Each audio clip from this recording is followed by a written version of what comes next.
So the Green Bay Packers want to ban the tush push. Very interesting indeed. Might just be salty over that abysmal playoff loss, not sure. And honestly, a couple years ago, this same conversation took place of potentially the tush push being banned from the NFL. And 2 years ago, I was actually for it. I actually agreed that they should ban the tush push just because the Eagles were the only team doing it, and it was just such a boring play and it was always automatic. Quite frankly, it was a really ugly play to watch. It was just, of course, like whenever it was a short yardage spot, it just like an automatic first down kind of made the game a lot less entertaining for sure. But then in the last few years, other teams have tried to replicate it, and they haven't had nearly as much success as Jalen Hurts and the Eagles have had with the tush push. So because of that, I don't think they should ban it at all, honestly. If every team was super successful at doing it and it was just like an automatic cheat code for the offense, then yeah, for sure, ban that 100%. But look what happened in the AFC Championship with Spags' defense and Josh Allen always going to the left 2 times in a row. Got stuffed. Got stuffed. And plus, you have other teams like the Ravens having a different touch on it, like Mark Andrews being the QB in the tush push. I think that's fun. I think that's different.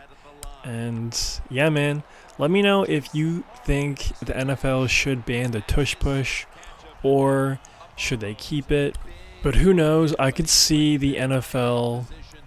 But who knows? I could also see other NFL teams piling on the side of it being banned. Teams that don't really use the tush push, like the Chiefs.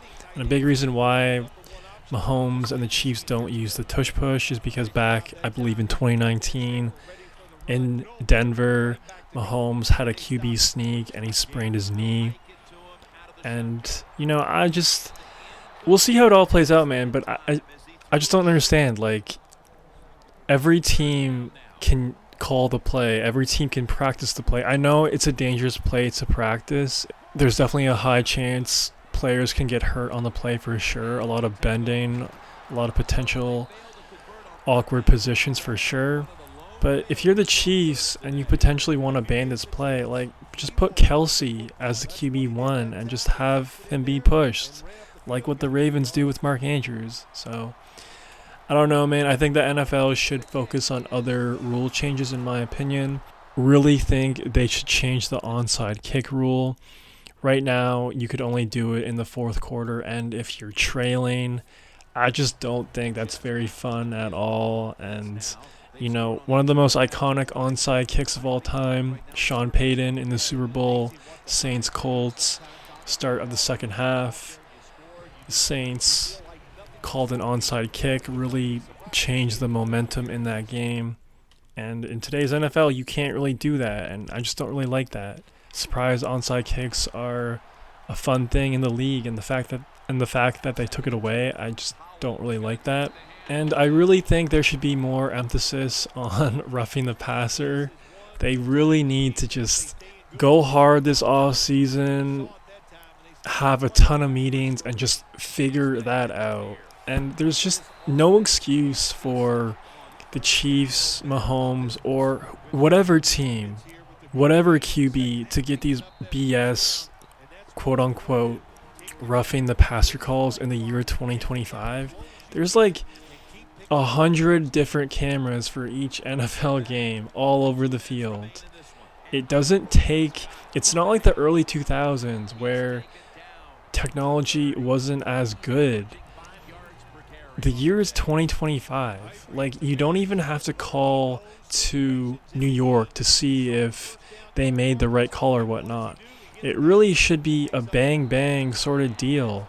Roughing the call passes, pass interference calls, they really could swing the momentum of the game so easily, man. And that sometimes is the difference in ball games. So I just think they really need to address that this offseason and just figure it out, man. But you let me know if you agree with me, and let me know what rule you would change if you had a choice. Would it be to kind of address the roughing the passer calls, make it a challengeable play, or would it be the tush push, onside kick? Let me know in the comments below. And I think the same thing kind of applies for pass interference as well.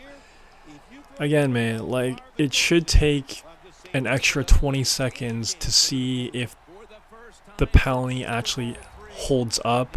I don't mind the refs throwing a flag if it looks like contact, but it should take like an extra 20 seconds to confirm that yes, that was a PI call. Yes, that was a roughing the passer call. It's just kind of unacceptable at this point. So I would definitely address those two things over the tush push in my opinion. And also the NFL has talked of removing the chain gang and just having, I believe they were talking about having lasers instead of chains to mark whether or not it was a first down or not. I'm not sure how that works honestly, and I don't really think the chains are an issue. The only time in the last like 10-20 years where I saw the chain gang was an issue was when the Raiders played the Cowboys on Sunday Night Football, and the referee had to pull out a piece of paper to determine whether or not the Cowboys got a first down. So besides that one rare example, I don't really see an issue with the chain gang, and it's pretty iconic too.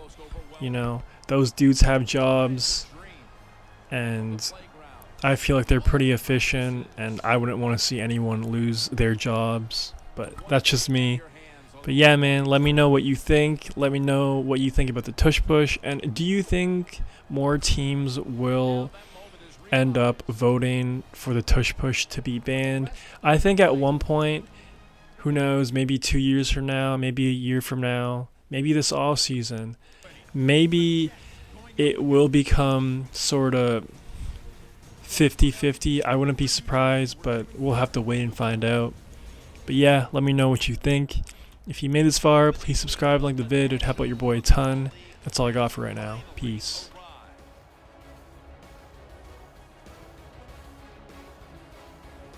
Hello, friends. Jim Nance along with Phil Sims. And Phil, it's the start of a whole new season. There's a sense of renewal in the air and all kinds of hope.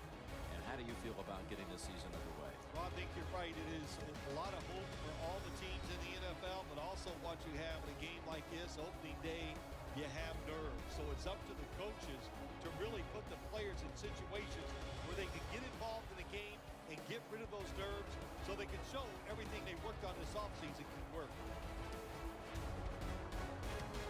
And Curley's going to be deep here for the opening kick. The Chiefs ready to get this action started.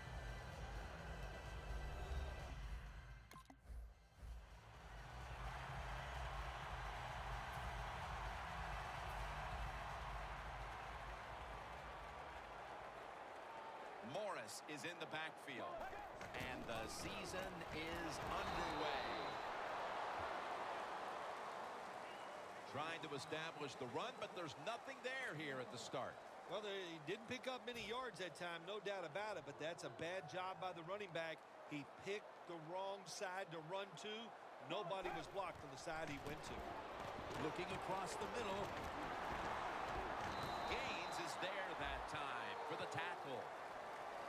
Good job that time by the quarterback. Looks down the field, nobody open, so he throws the drag route coming across the field, and it's a nice catch, just short of the first down. The Jets take it from the 28. Intercepted.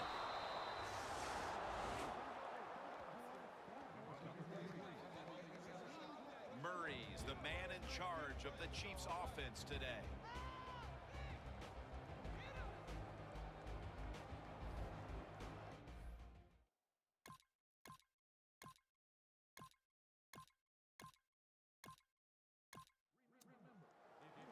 Jets offense back on the field trying to make up for that costly mistake the last time they had the ball.